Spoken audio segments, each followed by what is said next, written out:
Good evening. This is an unplanned, well, almost unplanned, um, vlog for my blog, as it were, and that's to do with today's news with regards to going into Tier 4.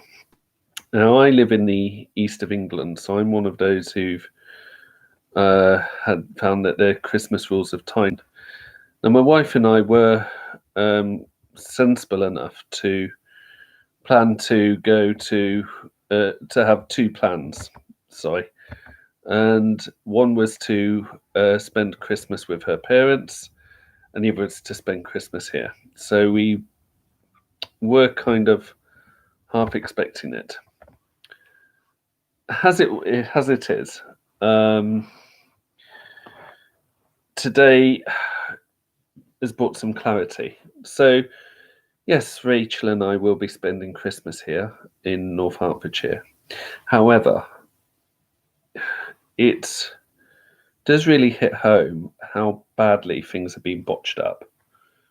The leader of the opposition, Keir Starmer, has warned the PM repeatedly of the scenario that was likely to occur, and the Prime Minister repeatedly not only poo-pooed the suggestion, but just was rather dismissive of Sir Keir Starmer for suggesting it.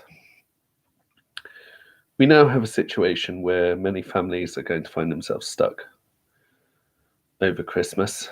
Some have not, having to find their plans somewhat curtailed. Of course, there are ways round it this Christmas. I mean, as my wife and I plan, there's plenty of Christmas events, social events, parties you can do via Zoom. But in terms of, sending presents and cards, I mean, thankfully, some of our relatives live not so far away and are in the same tier, so it's sending the presents isn't going to be a difficulty. But we're already reconciled to the fact that some of our relatives won't get their Christmas presents until the new year. But we're far from alone in that, and that's fair enough. But the government have not thought this through. That should be obvious to everyone. It's not party politics, so I would be saying the same if it was a Labour government. It's been, I was, when Labour were last in government, I was a member of the Labour Party then, and whilst I was broadly supportive, I was critical at times when I felt it was needed. So it's not party politics. I think this government have made a pig's ear of this. So there's that. Is also concerned with some members of the public who just don't seem to get it. I nowadays when I go shopping, I go out of hours. My wife at the moment has gone shopping to Morrison's. Why has she gone shopping to local Morrison's? Because shopping hours tomorrow are from about 10 till 4:30 at most. And it's going to be busy. And we want to avoid people because there's a global pandemic going on. But it's amazing how many people don't, even when we're out of hours and we see people, you see people who just mix together, particularly teenagers who, okay, may be asymptomatic, but don't seem to get that being asymptomatic means that you could carry the virus and give it to people who are far more vulnerable, even though you may never have any symptoms. I'm starting to count every time I'm in a shop and I see some a mask under their nose. And I see how many people I count in a shop at any one go. Yeah. It's just incredible how some people just don't get it. We're in a pandemic. We need to socially distance. We need to wear masks. If you have a medical problem, wearing a mask, get other people to do your shopping for you, or make some kind of arrangement where you're not, at the very least, putting the fear of God into people. What is it? We seem to live in a very selfish society, or have a large number of selfish people within society. Whether they're a minority or not, they're enough of a minority where they could cause. So yeah, we've got that.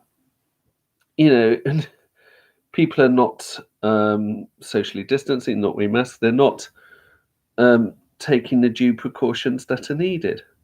When I go shopping, for instance, and go home, I get wipes and I wipe everything before I put it away, and I make sure I wash my hands the whole time. It's tedious, it's annoying, I hate it. I wish things were back to normal. But why do I do it? Because I don't want to get the coronavirus and I don't want my wife to get it either. And if people were a bit more sensible, if people just didn't take what the government was saying at face value and decided to put in their own precautions, and everyone did that, I'm pretty sure that whilst things are still difficult, we wouldn't have quite the Christmas we're facing now. So that's the awful stuff, and I think we should all look within ourselves, and I'm not just saying it, I kind of look within myself as well, as to sense of personal responsibility in not taking due care that led us to this place. But that's gone by the by. What do we do now? Well, Christmas, there is a vaccine on the way, thank God. But that doesn't mean we drop our guard. We wait until that vaccine is with us. So in the meantime, we need to take precautions. We need to socially distance. We need to be careful when we meet people. We need to wear masks. Or if we don't wear masks, stay right out of things. We need to wash our hands clean. It's simple things, Ed.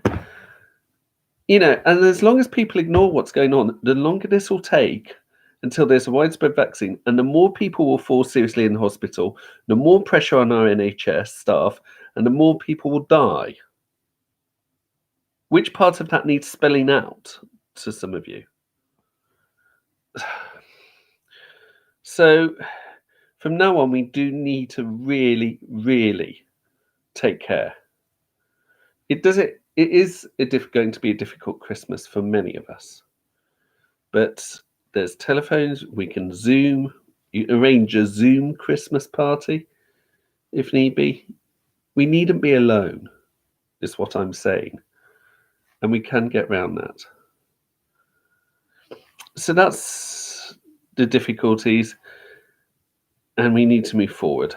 I will say, in short, that this is partly our fault as a nation, and this is partly the government's fault.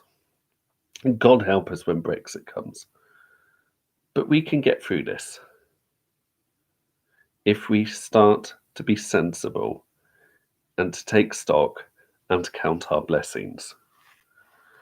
And hopefully, when the vaccine comes and this is all over and we can get back to normal.